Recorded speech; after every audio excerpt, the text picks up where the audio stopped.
What's going on, Cougar fans? Peter Borkowski here on the Cougar Sports Network, bringing you this edition of Coaches Weekly. And once again, I'm joined by head coach of CUC Women's Lacrosse, Coach Scott. Welcome back to the show. It's been a while since last time we talked, so I'm excited to catch up today. Thank you, yeah.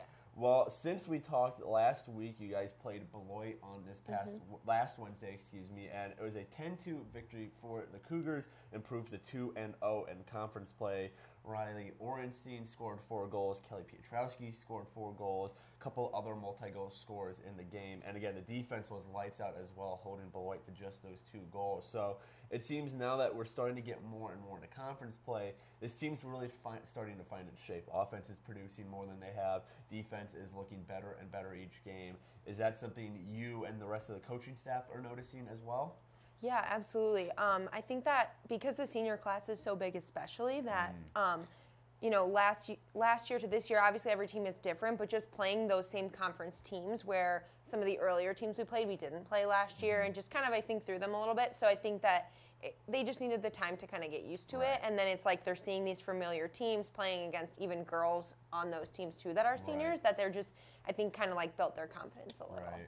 Yeah. And one of your seniors, who had a good game against Beloit was Ryan McGee, the goalkeeper. We've talked about before. 10 saves versus just 2 goals allowed earned her second NAC Defensive Player of the Week for this current week, and she started out a bit slower at this beginning of the season, didn't look like her usual self, but as the season's gone on, and now especially in conference play between Beloit and that Marion game as well, McGee's looked like the goalkeeper we've known her to be in the past couple seasons. So do you mind just talking about, kind of where she's come from the beginning of the season to now, and just how big it is to have her stepping up again in the back of the defense?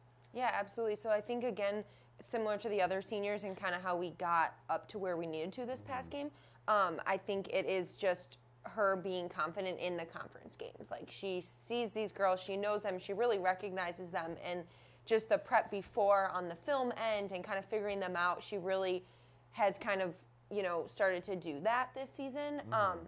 And I think that's what kind of has put her up to that top finally. Right. Yeah. And now, it's been a while since you guys played that Beloit game. You didn't play this past Saturday. You didn't play this past Tuesday or Wednesday. So it's been an elongated break before you guys play again this upcoming Saturday. How did you and your assistant coach, Maggie Torres, how did you guys use this time off? Did you, make sure players were catching up on rest and being healthy? Did you take that time to work out some little kinks in the offense, defense? Just how did you best make of this time off to better this team?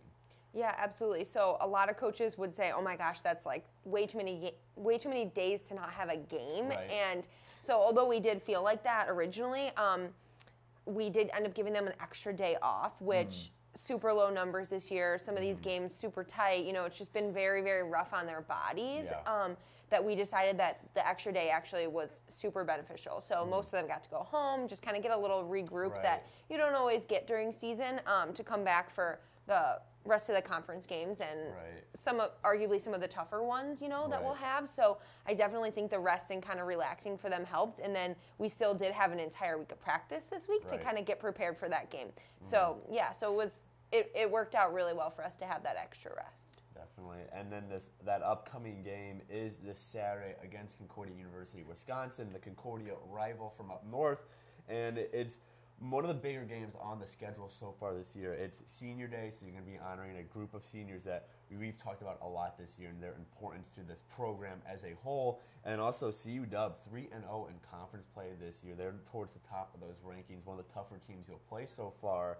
How are you guys going about getting ready for this game, knowing that there's going to be a lot of emotions with the seniors and that this is going to be a very tough opponent to take care of on home turf?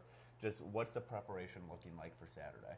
Yeah, so honestly, same as the other games. So I try not to overemphasize the emotions and the things that they're going to have, just because they know it's coming, most of the seniors, and I think it actually, in a way, could be really beneficial for us that it is such a tough team and it is such a big rival, because it really gives them the opportunity to be like, I've worked this hard to play these type of teams.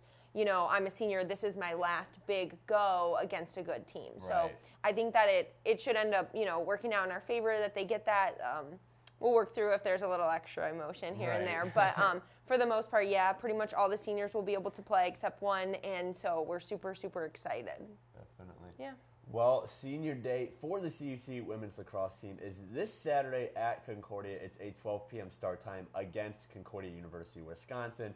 Coverage for the match can be found at our website, cucougars.com, and the live stream for the game will be found on our YouTube page, CUC Sports. Coach Scott, thanks again for joining me today, and good luck this weekend. And I'm excited to talk to you again next week. Yeah. But until then, this is Peter Borkowski signing off of the Cougar Sports Network and wanting to say, as always, go Cougars.